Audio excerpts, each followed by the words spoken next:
Hi everyone, it's Galen, design team member with Unity Stamp Company. Today I'm showing 3 slim or tall style cards for you. I am going to show you how to do this flamingo card, the process, and I'm also going to show 2 of the cards I made slim style in the past. I'm going to revisit how to make the bases and what envelopes to use. So for the stamping, I have Unity's rubber stamp kit called Fabulous Flamingo, and it's got 2 sentiments and a lovely flamingo. I have 3 sizes of envelopes that I'm going to use. These are ones I happen to have on hand, so I always like to go and design my card based on the envelopes I have on hand.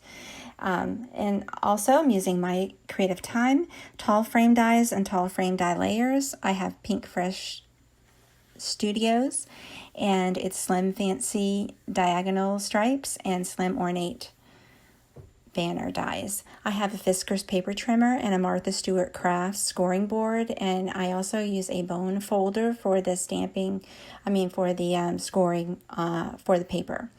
And so this is an example of a card I made in the past, and it has the largest dies from the Pink Fresh Studios in there, and also I made a card base for that.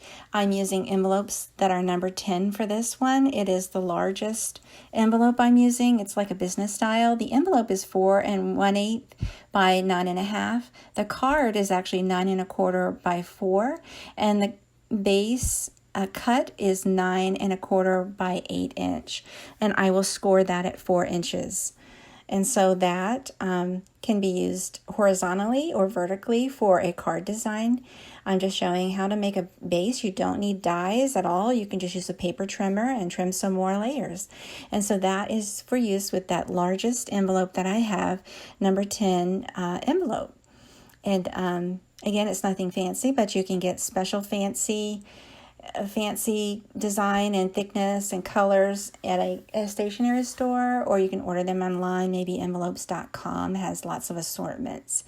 And so again, I'm using another card that I'm making. I'm using an existing envelope I have that is 4 1/8 by 9 inches.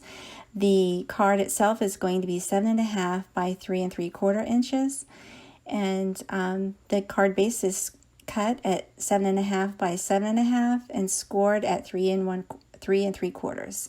And so this card that I made happened to fit inside there. There's extra room. It doesn't fit exactly, but it works. You can order special sizes if you would like for envelopes. I just wanted to use what I had on hand. And so for this last one, it's a craft style envelope. The envelope is 3 7/8 by 7 1/2. And the card is going to be 7 1/4 by 3 5/8. So I cut it at 7 1/4 by 7 1/4, and I scored it at 3 5/8. And so that is going to be a craft cardstock base with some layers, pink and black and craft, to complement this flamingo. And so I stamped it. I stamped the flamingo and the sentiment. I made a little sentiment tag, and I'm adding shades of pink and some gray and black, and also a little bit of peach for the Copic marker coloring on this flamingo. I'm speeding it up just for the interest of time, since we have a lot covering in this video. So I will note the colors that I used on my blog and on this video. And so I went ahead and fussy cut this flamingo out just for the sake of time. You don't have to fussy cut it. You could stamp it right on that top panel if you like. So I went ahead and popped it up with a little bit of foam tape, and also for that pink layer in the background, I popped that up with foam tape. I added some watercolor splatters over some of the panels just to give the card a little another black accent there. It goes good with the pink and craft and the flamingo, I think. So I added the splatters and layered up the card real nicely. I did some foam tape to that back panel there before I added it to that card base that we made there. And I hope you like this. I want to know if you'd like to see more of this or any questions you might have. So on my blog or on Facebook, just ask away. I'd love to hear from you. Thanks so much for watching. I hope you take a moment to like and subscribe to my YouTube and my Facebook.